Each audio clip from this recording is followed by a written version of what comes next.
Good morning, everyone.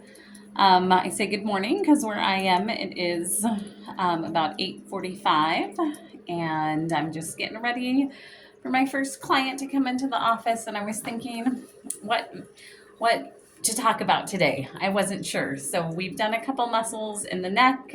I have some other videos about some acupressure points that I did quite a while ago, but I thought I'd talk a little bit about. Um, what I gravitate towards in terms of my practice and how I work on clients. Um, and you can kind of see these charts behind me. I am a big fan of trigger point therapy, which is um, really feeling the muscles and knowing where they can refer pain.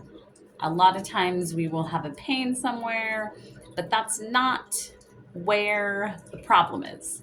We can work right there and never solve the issue.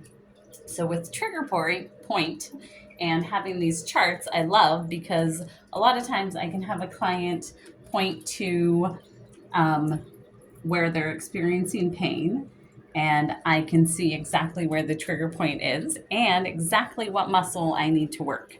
So it makes my job a little easier. It's really fun to be able to educate my client on the muscle so then they can even do things at home to take care of themselves.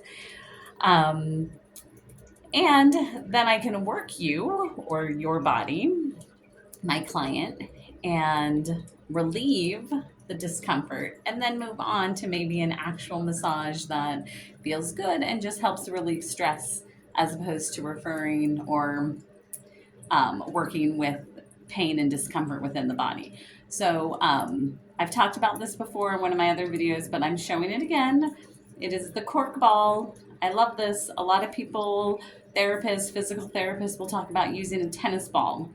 Um, that works really well also, and it's a little bit bigger, so it can be somewhat easier to use, but I find that the cork ball is about a 2-inch cork ball, and I find that it's great for getting where you need it to. So with trigger point and how I use it in terms of for myself, I'll just stick it somewhere and rub.